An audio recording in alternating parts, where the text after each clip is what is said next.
Demonstrators are marching through the streets of Orlando and cities across the U.S. to protest the death of George Floyd in police custody.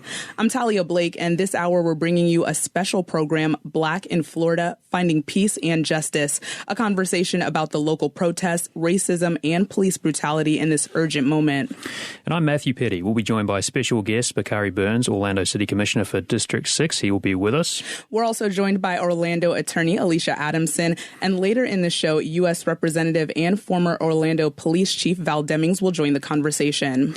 WMFE's reporters are also out covering a demonstration this hour in downtown Orlando. We'll check in with Danielle Pryor and Joe Burns for updates from the march. And we want to hear from you. What does this moment mean for you? What change are you hoping can emerge from these protests? What are your fears as demonstrations grow in cities across the United States and here in Central Florida? Call in with your questions and comments. That's 1-866-338-5252. 1-866-338-5252 is the number. And we're over on Twitter. You can send us a comment or a question. We're at WMFE Orlando. And let's listen to a little bit of sound of protesters in Orlando this weekend. The curfew continues from 10 p.m. to 5 a.m. nightly in Orlando and Orange County.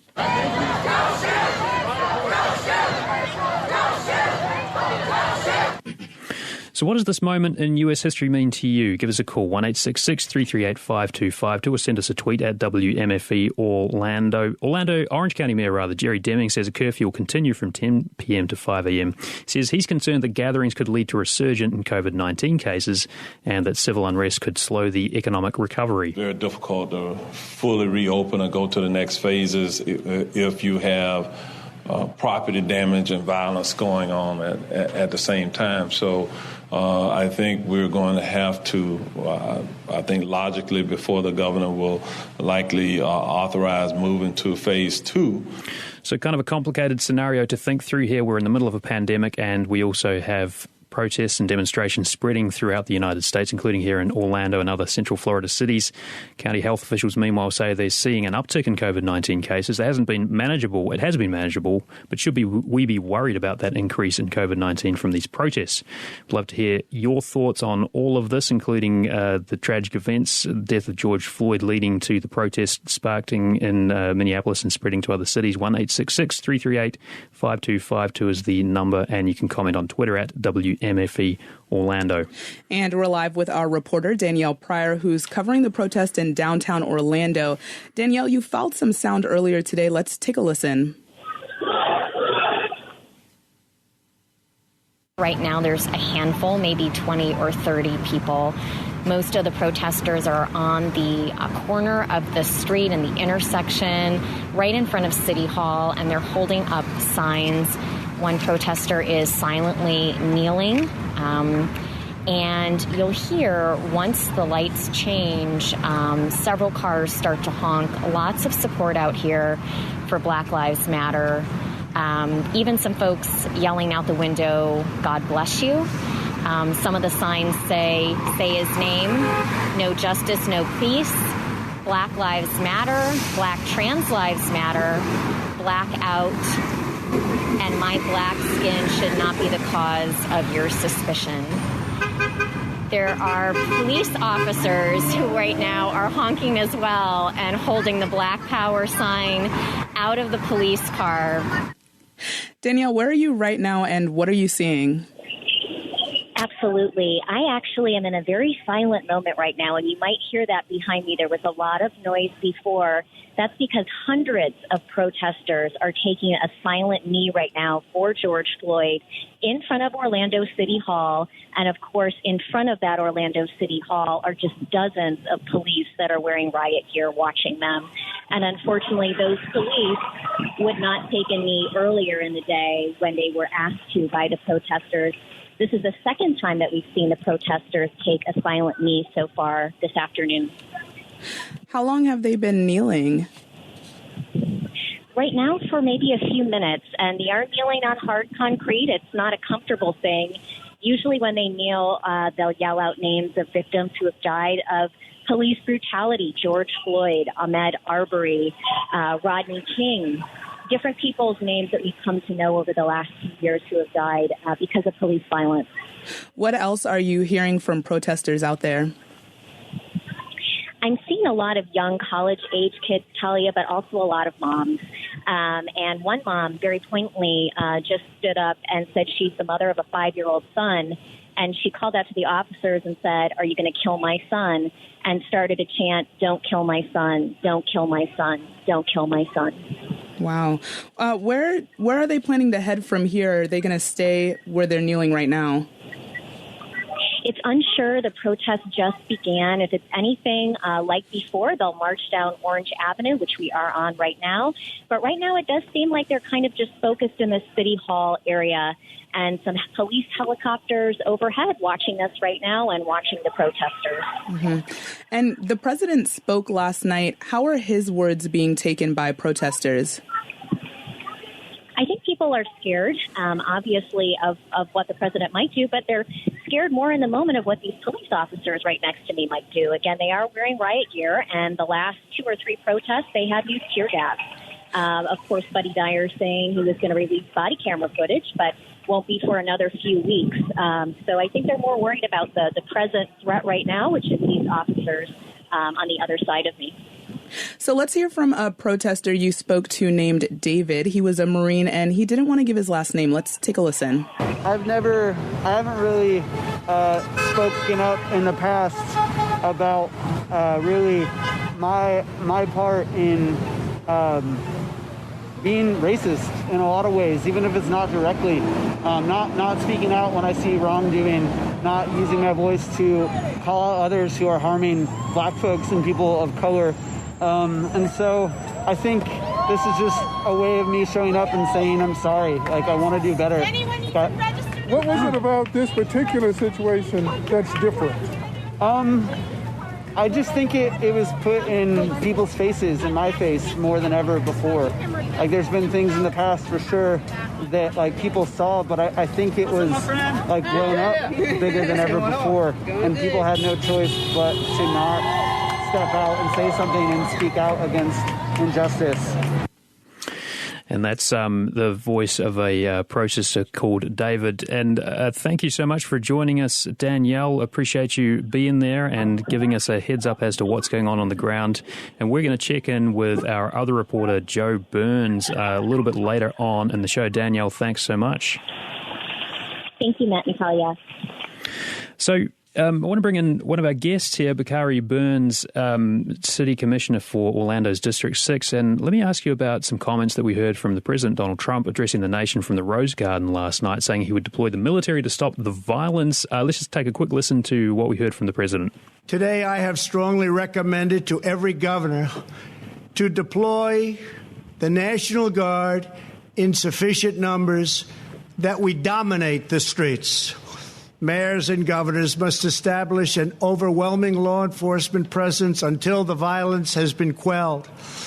If a city or state refuses to take the actions that are necessary to defend the life and property of their residents, then I will deploy the United States military and quickly solve the problem for them. All right, so a very strong message from the President there. Bakari, we've heard basically Orange County and city leaders come out and say, look, we respect the protesters' right to protest if it's done peacefully. We support this. We heard from Sheriff John Mina and Orlando Police Chief Orlando Rolland sort of talking about the fact that they condemned the initial, the death, the killing of George Floyd in the first place, and they've been pretty kind of consistent on that as well. So, listening to some of this rhetoric from the president, what sort of goes through your mind? Do you think that's the solution to bring in the National Guard and come down heavily on protesters? Well, thank you for this opportunity to be here. And as it relates to what President Trump said on yesterday evening, I think is very inappropriate. Shows a lack of leadership, because that's not what we need at this time. We need to, as a community, come together, have the discussion, and allow the protesters' voices to be heard. Because what's missing, I believe, when you listen to Trump is there's a lot of hurt, there's a lot of outrage that these protesters are feeling. by witnessing the murder, and we must call it a murder, the murder of Mr. Floyd. So I think the rhetoric and those talking points that the president stated on yesterday does nothing to truly move the needle in the direction that we need to go. And it excites and throws fuel on the fire. And then what it does is shows that what we as a black community have been saying all along is that there's a lack of our leaders having our back. What we're dealing with is systematic. And then when you hear the president of the United States mention something like that, it's very troubling. Alicia Adamson, you were offering to help protesters pro bono if they're arrested while protesting lawfully. I'm wondering what goes through your mind when you hear some of that rhetoric coming from the president and just even seeing some of the footage, the images of the crackdown on some of those peaceful protests in Washington, D.C. last night. Yeah, it was hard to watching the president just gleefully walk across the street, and right before that having tear gas and rubber bullets hit peaceful protesters while he goes for a photo op. It was disgusting. And so for me, I just feel like we all have a role to play while this is happening in the world, and I just felt like that was the way that I could assist.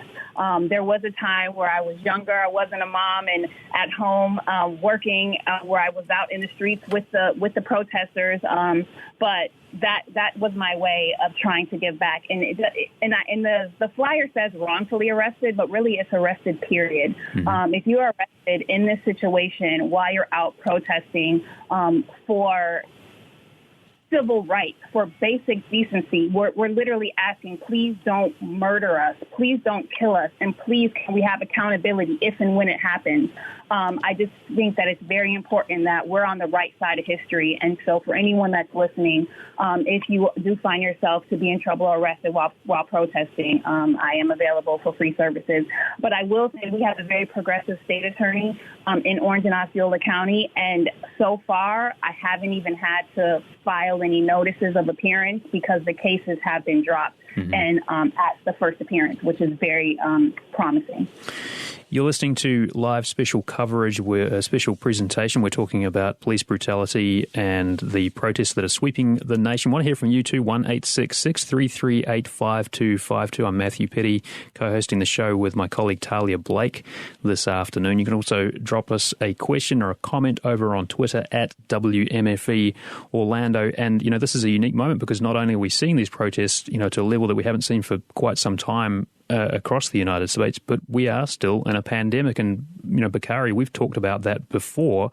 I want to bring Derek into this conversation. Derek is calling us. And, Derek, you've got a question about the kind of confluence of protests amongst this pandemic. What's on your mind? Well, basically, my question is, how does a violent protest against police brutality solve the issue that we're trying to bring social justice to African Americans, inner city people? Why are they destroying their own property? Why are they setting things on blaze? Why are they trying to make the president look like it was a photo op and lighting off tear gas when all he did was walk over to a church that they brutalized and also burnt down, that was a symbol of civil liberty. All right. Quite a lot to unpack there. Thanks for your call. Derek, Alicia, I wonder if you want to take a crack at that, because you're getting one view of what we saw yesterday, which is obviously a view that a lot of people don't share, but that is a view out there. What would you say to Derek? Yeah, I would encourage Derek to listen to the pastor of that church that said that wasn't it wasn't necessary. That was not a call for peace. And the pastor, the president knew what he was doing when he walked across the field in that way, showing that he is going to control the crowd in his own way. And so it's very challenging when you have people telling people how to feel hurt.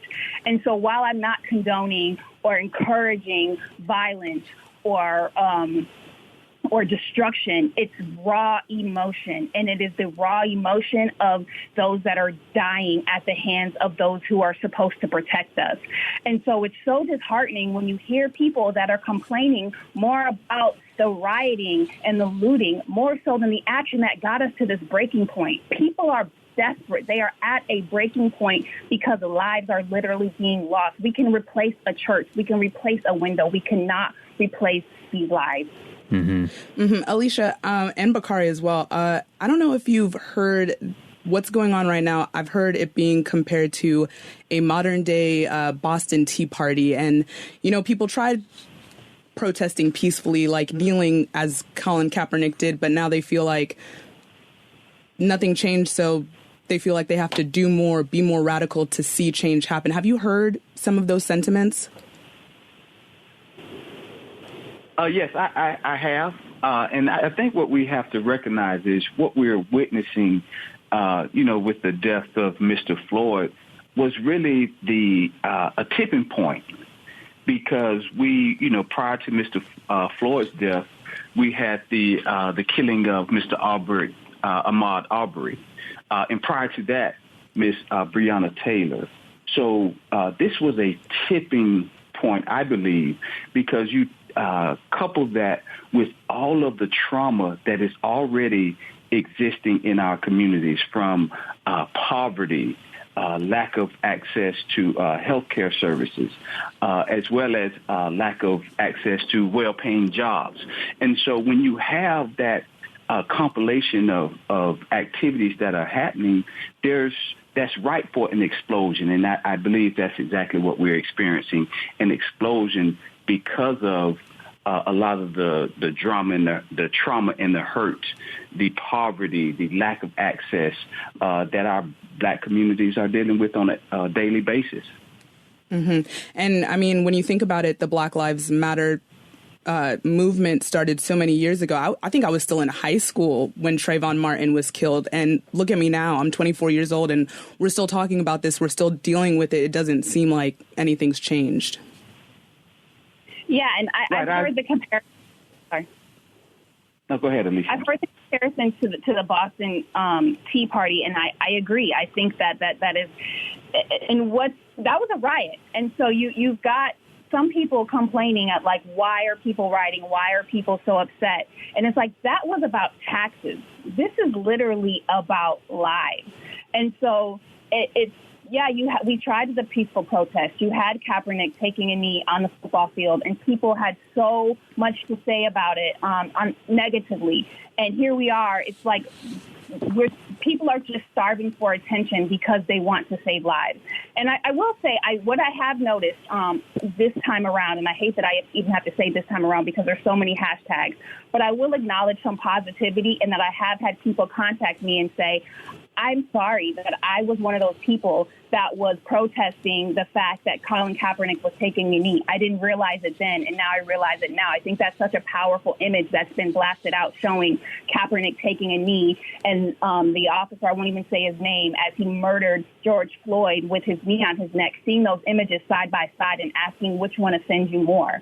And I think it's when you unfortunately have to see those images, it's in your face to say, really, what were you complaining about when this man had his knee down on a field when he was protesting to prevent what's happening from actually happening? And so I do applaud those who are trying to see past their own prejudices and racial and privilege that they may have that they don't even realize. And it's unfortunate that it takes these types of things to happen for them to see it. But I'm just praying for hope and peace and enlightenment that we can get the needle moving forward towards a positive direction. You're listening to Black in Florida, Finding Peace and Justice, a special program on 90.7 News, a conversation about the local protests, racism, and police brutality in this urgent moment. We're with Bakari Burns. He's a city commissioner for Orlando's District 6, and attorney Alicia Adamson. And stay with us. We'll be right back after this. WMFE and NPR bring the most comprehensive COVID-19 coverage to your radio, smart speaker, and computer. NPR keeps a watch on the political and economic issues facing the nation. WMFE examines how Central Florida is reacting to the reopening of the economy and potential spikes in the number of cases. Stay safe and stay tuned. And tell your friends WMFE has the most comprehensive COVID coverage in Central Florida. I'm Dave Isay of StoryCorps. Through StoryCorps interviews, people have found wisdom and comfort in the words of their loved ones. At this moment, we need those connections more than ever. That's why, together with public radio stations, we're launching StoryCorps Connect, an online tool to record interviews with loved ones remotely and become part of American history at the Library of Congress. To participate, go to WMFE.org and click on StoryCorps Connect. Stay safe and stay tuned. And you're listening to Black in Florida, Finding Peace and Justice, a special program about the local protests, racism, and police brutality. We've been talking with Orlando City Commissioner Bakari Burns and attorney Alicia Adamson. Bakari, let's talk about the cost of police brutality. When the Orlando Sentinel investigated the use of force within the Orlando Police Department, $2.8 million was paid out to plaintiffs from 2010 to 2014. As someone in charge of Orlando City budget, are you okay with that? And I've reviewed those figures, and I'm not okay. What I'm not okay with is police brutality on any level. Now, I cannot speak specifically to those cases, and I was not a city commissioner during that time. I just became commissioner and was sworn in earlier this year. But that is concerning for me. One of the things that I've had the opportunity to speak with Mayor Dyer and Chief Rolone, and what they both have committed to is a level of transparency. So one of the things that was I received a lot of calls and text messages about over the last couple of days was the use of tear gas and other chemical type of agents. And that was concerning to me.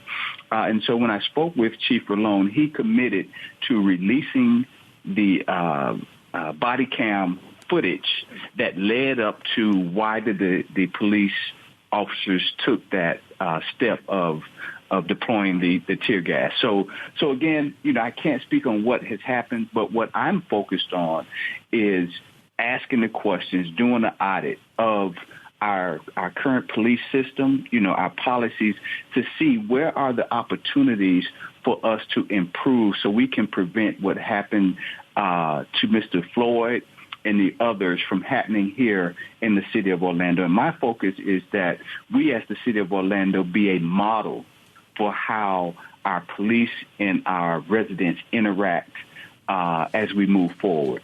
So, we have to ask the hard questions. We have to have the hard discussions, but also we have to have transparency. And over the last couple of days, I've gotten a commitment from Chief Rolone that the transparency will be there. And so I will continue to look at that. Mm-hmm. What other changes are you proposing at the Orlando Police Department? Well, we're looking at some things. We're looking at I'm personally gathering information related to the Police Citizens Review Board. And I know that board has only met one time since I've been in office. So I want to do more research to see what has that activity of that board been, and see if there's something that we can do to strengthen that board, that oversight, and again, with the transparency, because we have to recognize that our police officers are tasked with a very difficult job. All right. And I do believe that in the city of Orlando, we hold our police officers at the highest level of professionalism. But people do make mistakes. So we want to make sure that they have the resources and that we address any systematic or cultural issues that we have within the police department that will perpetuate unjust treatment or inhumane treatment by the police to the residents. So we're looking at, a lot of things. I'm, again, new in my position, so but it does give me the opportunity to do the research and ask the questions that may not have been asked before. So I'm looking forward to doing that and working with my other city commissioners who also feel the same way. There's no one on the commission that is not concerned about ensuring that our police department is one that is free of racism and we're doing what we can do and doing what they need to do to protect and serve the residents of the city of Orlando. Bakari, it's been quite an introduction to the work of a city commissioner for you, right? It's sort of an interesting year to be yes. to be learning this on the job. I want to just come back to something we were talking about before the break. The protest that started with Colin Kaepernick and taking a knee, and the sort of difference between that and the images that we've seen from the killing of George Floyd. And there has been that photo too of Orlando Police Chief Orlando Rolon and Orange County Sheriff John Mina taking a knee and kind of praying with protesters. And we've seen that too, that during some of these demonstrations in the last few days, not just here in Orlando but across the country as well, you've seen protesters sort of kneeling and inviting the law enforcement to join them. I'm wondering though, on that photo particularly of law enforcement leaders here in Central Florida, what do you make of that? What's your take on it? I think that was a great gesture. I believe that was a great start, because what it showed when I viewed that, and I'm hoping what the protesters saw, was a moment for them to say, listen, we stand or we kneel with you. We understand that there's anger, there's outrage, and there should be, because those two police officers, Sheriff Mina and Chief Rolon, they denounced the how Mr. Floyd was treated and detained and what happened for those 8 minutes. So I think it was key that they did that, because again, it showed that we hear you, you have a right to protest, and you have a point. And so I think it was good, and I applaud them for being having the courage to be vulnerable themselves and taking that step, that stance in kneeling. I want to take a call now. We've got Thomas calling in from Kissimmee. And Thomas, what's going through your mind as you think about all of this? Hi, can you hear me okay? Certainly can. Go for it. Great. Well, first off, I'm a Black 62 resident of Kissimmee. I've lived here about 15 years. And I grew up all over the U.S. I was 10 years old in 1967, living in Detroit, Michigan, and saw that urban unrest firsthand, military and police vehicles fighting with citizens right in the streets. I saw that at 10 years old. But I've voted in every single election since then. My family's very politically active. The only time I missed voting was once I was in the hospital. But even given all of that, I've still faced down and protested the Ku Klux Klan right here in Central Florida in Titusville. I've experienced police profiling and police brutality right here in Kissimmee. I have short hair now, but 10 years ago I had shoulder-length dreadlocks and would get stopped all the time for reasons like fitting the description. There's been such an incident in this area, a block from where I live. And I'm sick of hearing people say, oh, it's regarding the police brutality incidents, there's just a few bad apples, and if they're looking at the protesters worldwide right now and seeing that the ones that are the bad ones that are causing violence and looting and that sort of thing, that those, if they're characterizing the entire protest movement like that, then why aren't those few bad apples characterizing the entire police force the same way? Right. I don't actually believe that every police officer is bad. I thank God that there are police in our country. Thomas, we're kind of losing the call there, but I think we kind of hear your point, and thank you so much for calling in and sharing your story. Alicia, I mean, on the issue of profiling, what's your take on that? I mean, have we sort of made some progress there in terms of how police interact with people and the kind of cases that you're seeing and the people that you're defending? Oh, sure, yes. Profiling is definitely alive and well in this practice on a daily basis. And so I have a lot of suggestions for our local police department. While I do applaud our chief and sheriff for kneeling, that is what Bakari said is just a start. And I mean just a start, that we have so much further to go. We have to have more training. I would suggest, and even almost encourage that they implement having degrees, 4-year degrees before becoming a police officer. The training that police go through is laughable. I think that cosmopoligists have to go through more training than it is to have a weapon and to police our community. Also, the police cannot police each other. I think that misconduct cases have to be tried by special and independent prosecutors, that independent review boards have to oversee these investigations by police misconduct. Bad apples must be fired. How many times do you see in these cases where these law enforcement officers eventually murder black men that they have a laundry list of issues that they've had in the past? Why are they still working there? There has to be accountability. It can't just be in moments of distress. These chiefs and these sheriffs come out and say, we're here with you, and then there's nothing on the back end that shows that they're actually listening. So we as a community have to hold these leaders accountable, and if they're not accountable to what they're saying on these days where the cameras are watching, then we have to vote them out. And speaking on the training aspect, do you think the whole training process of becoming a police officer needs to be revamped? Like, do we need some type of ethics training before you can hold that title and hold that badge? Yes, I think that there has to be ethics training. I think that there should be racial bias training and then also continual testing. It's not something that you just take a 4-hour, watch a video, and then that's it. It's something that needs to be, they need to be trained on a consistent basis, because I applaud the good officers and what they do. They do literally risk their lives to protect our community on a daily basis, but that is a very difficult job to do, and they need help. They need our support. They need the training. They need to be tested because they need to do their job well, and to be protected to do that, they have to have the mental capacity to do so, and we are literally setting them up for failure by the lack of training that they get. You're listening to special coverage from 90.7 News. We're discussing the protests sweeping the nation. Want to hear from you as well. You can call in 1-866-338-5252. There's a protest happening in downtown Orlando as we speak, and we'll be checking in with our reporter, Joe Burns, who is at that protest in a little bit. Want to hear now from a caller. Joe is calling in. Joe, what are you thinking about and sort of feeling as you watch these protests, or are you participating in some perhaps? Well, a little bit of deja vu. I was a Marine in 1968 in Washington, D.C. when Dr. King was assassinated. And bizarre as this may sound, I actually guarded James Brown's plane when he came in to National Airport and went on I think it was SOL or TOP, to try to calm down the protesters. I also had the privilege of working under a man by the name of Fred Crawford, who was my boss down at Miami-Dade Corrections Department.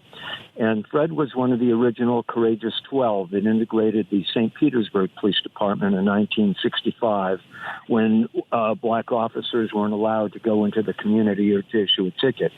And he was an incredible gentleman. I also, while working under Mr. Crawford, I met with officers about ready to leave the academy. And I would speak to one thing important, I think, to officers nowadays, that if they're working with an abusive officer, they need to recognize that if they do nothing, if they say nothing, not below the thin blue line, but do something to ensure that that officer gets some help or gets some education and training. I've never seen an innocent officer, I've never seen an abusive officer in the news as being the one who was shot and killed. It's usually a community service officer loved by his or her community who ends up sitting in their own community, and some young fella who's angry, bitter over the way he perceives he's been treated, and who takes the life of that officer. It's happened for decades now. And to watch what's going on now under a individual in the Oval Office who I believe inspires hate and divisiveness to hold power is one of the most disgraceful things I've seen as an American, as a Marine, and as a human being. That's all I wanted to say. Well, Joe, thank you so much for weighing in some powerful testament there. And interesting that Joe and one of our callers previously was saying this is kind of a moment of deja vu. Alicia, just sort of thinking about what we've seen in other cities and weighing the words of some of our, local leaders. There's been praise from the mayors and the city leaders and sheriffs of, the fact that Orlando has protested peacefully so far, but what advice would you have for city leaders and folks in the community as we sort of move forward and these demonstrations continue? It's empathy. It's to listen. And even I find myself having to do this because I too have been through situations. I worked under Benjamin Crump and he does, as you know, he does a lot of civil rights work. That's where I interned in law school. And so I find myself a lot of times when we get in these situations trying to educate people, but we all need to stop and listen, especially to the younger generation who are hurting, who are going through things that even though we feel like we've been through, we don't know their pain. We don't know, how it feels to be coming into a world where they're coming into adulthood or young adults, figuring out how to make it in this world and literally survive. And so I think it's to listen, to be empathetic, and to actually put actions behind those promises that are being made in these moments. Like I said, where the cameras are watching, it's so easy to give a nice speech and to give promises and to take the nice picture. But when all the cameras go away, when all the ashes are settled, then what is the work that's being done? Mm-hmm. You're listening to special coverage on WMFE, a conversation about the nationwide protest, what's driving them, what comes next. We've been speaking with Orlando attorney Alicia Adamson. Alicia, thank you so much for joining us. Appreciate you taking your time out of your busy day and joining the conversation. It's been my pleasure. Thank you for having me. And with us still is City Commissioner Bakari Burns. Bakari, stand by. Stay with us. The conversation continues in a minute. And WMFE and NPR bring the most comprehensive COVID-19 coverage to your radio, smart speaker, and computer. NPR keeps a watch on the political and economic issues facing the nation. WMFE examines how Central Florida is reacting to the reopening of the economy and potential spikes in the number of cases. Stay safe and stay tuned. And tell your friends, WMFE has the most comprehensive COVID coverage in Central Florida. When NPR and WMFE were founded, we had ambitious goals for public radio to bring quality journalism to everyone, period. No strings attached. Decades later, we're keeping that promise, and that means we rely on you. Everyone can listen to this station. And when you support us by donating, you help keep our promise. So here's how to keep public radio for the public. Visit WMFE.org. And thanks. And you're listening to live special coverage from 90.7 News. Conversation about local protests, racism, police brutality in this urgent moment. We want to hear from you as well. You can call us at 1-866-338-5252. You can also send us your comments and questions over on Twitter. We're at WMFE Orlando. And just checking in with the protest now, we are joined by Joe Burns, who is covering the protest for us. Joe, what are you seeing and hearing right now?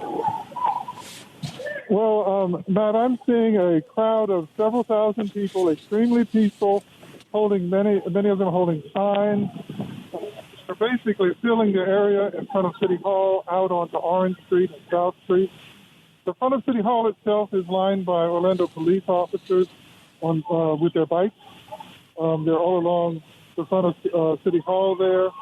The speakers are speaking from the steps of City Hall. We had speeches by the two women who organized this, and then we had a poem, and we've had speeches from political leaders. But the crowd just basically goes out into the street. Many people stand holding signs. We've got people of all different ages and a variety of ethnicities just listening. They've previously been chanting George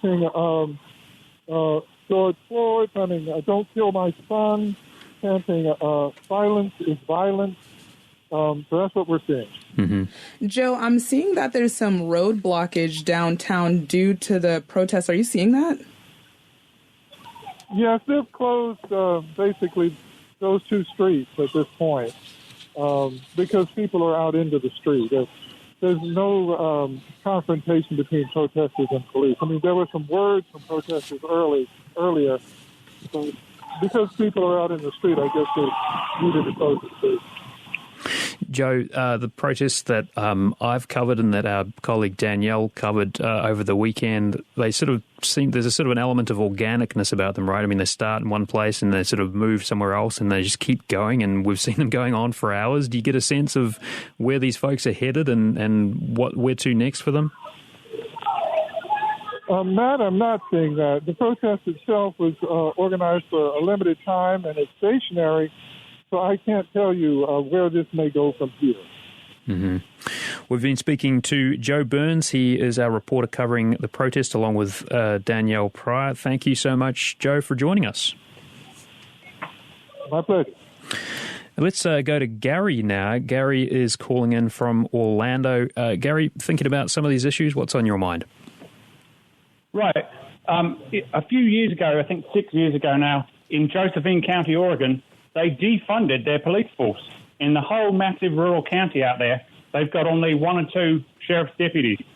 And I'm not sure what we're getting out of the whole police force across the country. If you think about in Australia, we had the Aboriginals.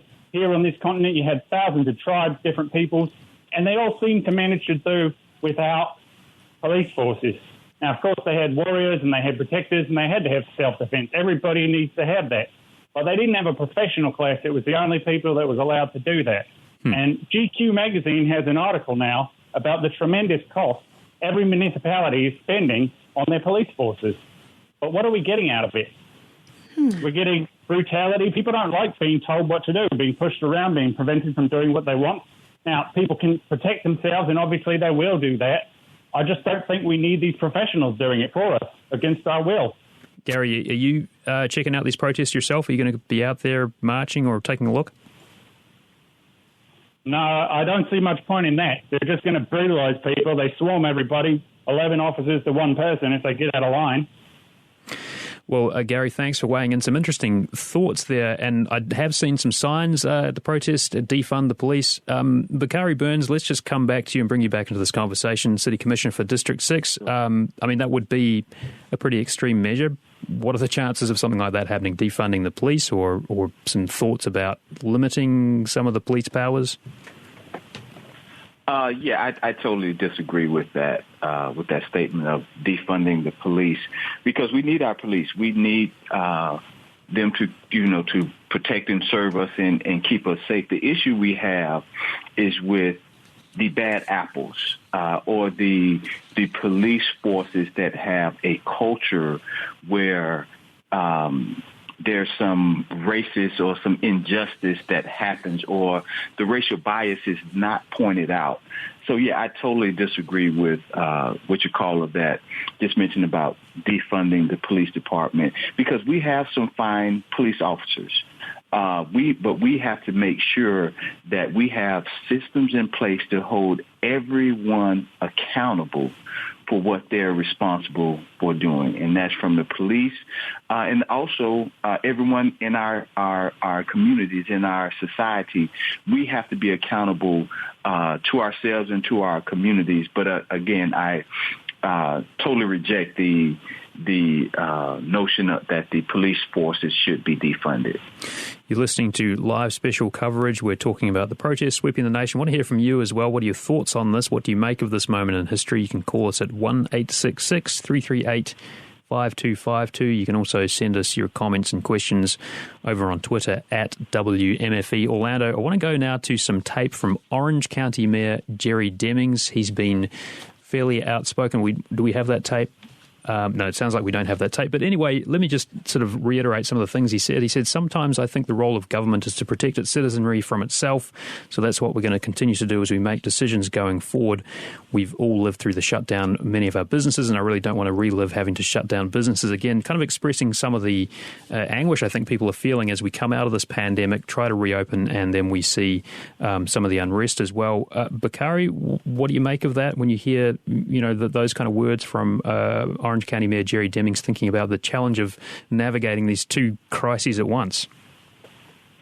Right, yeah, and Mayor Demings has a very unique perspective, being former law enforcement officer, public safety official within the county, and now the county mayor. So he has a very unique perspective. But again, I do believe that we as a community, we have to come together, and the role in government is to protect the citizens, but not try to protect them in a way that infringes on their on their rights. So we have to be willing to have that dialogue, listen, and understand that while we do need the police force, we have to understand that there is an opportunity for us to improve how the police force functions. And some of the issues that they may have in Minneapolis, Minnesota, may be different from some of the concerns that may come up here in Central Florida. But we have to, as a community, as a nation, we have to be willing to sit down and hear those concerns and be transparent. And again, that's why I appreciate Chief Rolone stating that they will release the body camera footage, because that's the only way we start to get, because what we're talking about is a lack of trust. Right. We're at this tipping point because we as a black community have been talking about police brutality from back in the 50s and 60s, or even going back further than that. But it has fallen on deaf ears. But what we have today is something that's so powerful and so small as a camera phone. Because now a lot of the things that are happening to the residents by the police, or just happening in general, we have the ability to capture that on camera. Because if you look back at, Ahmaud Arbery, they're saying he was, had broken into a house, and, the account that the perpetrators gave, totally different from what we saw on the camera. So I think that we just have to start to build that trust, and that trust comes with having the discussion, being transparent, and then recognizing that, hey, there may be something wrong with our policy or our process, and be willing to address it and get the community's input in addressing it. And I think that's where we definitely need to start. You're listening to special coverage on 90.7 News. We're with Orlando City Commissioner Bakari Burns. I want to bring another voice into this conversation too. We're joined now by U.S. Representative Val Demings. Val Demings, are you there? I am here. Thank you so much for being here and taking some time to join this conversation. I want to ask you, first of all, some of the rhetoric we heard from the President. Where do you stand on the deployment of National Guard to help enforce curfews? Well, look, thank you so much for inviting me to be with you today. And as someone who served as a social worker before I became a law enforcement officer of 27 years as the chief of police and now as a member of Congress, every job that I have held has required that I work extremely close with our citizens. And we have been able to solve some of America's toughest problems because we've come together as community leaders. I know Commissioner Burns is with us today, and police and teachers and others around the table to get things done and solve issues. I'm saddened by the President's rhetoric. This is such a time where America needs to, number one, deal with some long-standing issues. But number two, America needs to heal. And usually presidents have the ability to do that. They come to the table, they acknowledge the issues, but they also provide hope and calmness and empathy and sympathy for those who have experienced loss. We have just not seen this. Somehow our president does not know how to lead with his heart. And that's what real leaders do during times of real crises. And I'm just disappointed at how he believes you use force to solve America's problems. Do you think it's tough to be a black police officer right now in this moment? We thank God for our black police officers. I remember being recruited myself. I was living in Jacksonville at the time, and I didn't come to the Orlando Police Department looking for a job, but they came to me. And we've seen law enforcement agencies go to HBCUs and other organizations recruiting because police departments have to reflect the communities in which they serve. But I do believe, African-American officers and others too, we do have a unique understanding of what has brought us to this place in the first place. Racism is still the ghost hovering over America, and it has been there since the formation of this country. We see it in all walks of life. We see it, unfortunately, in housing and education and healthcare. Just look at those who are disproportionately affected by COVID-19. We see it in jobs and wages and training. And certainly we see it in law enforcement. It is time to deal with this ghost of the past that refuse to go away. And I do believe that, look, we certainly need police departments that reflect the community in which we serve. But when you have lived it, when you have experienced it, and when you're trying to work against it on the front line, it is tough, and it's a unique, you bring a unique perspective to the table. Mm-hmm. Representative Demings, I want to bring another call into this now. A listener is calling in, Raven. Raven, you've got a question, and I think our representative may have some insights into this. Raven, are you there? Oh, so sorry. One more time. Yeah. So you have some thoughts, kind of thinking about this conversation. What's on your mind? Specifically, conversation kind of moved past it, but we were speaking earlier about how Chief Rolone and Sheriff were out, and they got that lovely photo up kneeling with the protesters, but then, 45 minutes later, they hit the crowd with mace and then deployed tear gas later that night. And I'm very much looking forward to the body cams being released from that. Right. So, yeah, a question about the kind of optics of that. Thanks for weighing in there, Raven. Representative Demings, as a former police chief, what do you make of that? That on the one hand, as Commissioner Burns was saying earlier, like this is a moment for police to show some solidarity and some empathy for the protesters, but also, they have this other job they have to do as well. How do you square those two things? Well, we all know, regardless of what position we're in, that the safety, security, and welfare of people is our top concern. And so I cannot speak to the conditions on the ground. I cannot speak to why they went from kneeling and then to having to deploy gas. But what I can say is it takes relationship. If we're going to be able to solve, like I said, some of the tough problems that we are dealing with, and it didn't just start, unfortunately, with the brutal, senseless death of George Floyd. As I said, this is an issue that we've wrestled with since the formation of this country. And so, but what I do know is it is going to take relationship. And what we saw there was a police chief and a sheriff kneeling in prayer with protesters. And so to me, that is a wonderful sign of a relationship there. It is a wonderful sign of a community that is trying to heal. And so I cannot speak to why the circumstances changed. I don't know where the protesters were at the time. I don't know if there were some elements that our caller did not bring to the situation that I could comment on. But police have to build relationships with communities, instill trust, but also have to take action to keep citizens safe. That is their primary responsibility. Representative Demings, I kind of want to touch on something you talked about earlier about the difference in policies and everything like that. With so many different police departments nationwide, is now the time for a national law setting a standard for police conduct?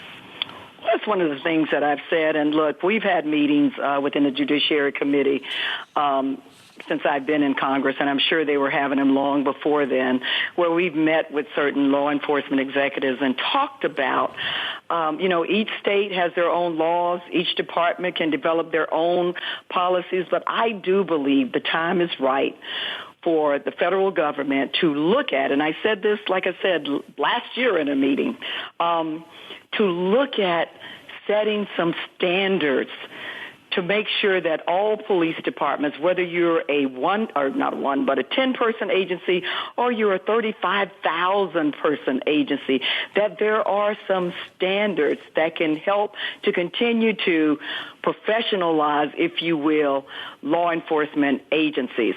Like hiring standards. We've got to continue to try to hire the brightest and the best.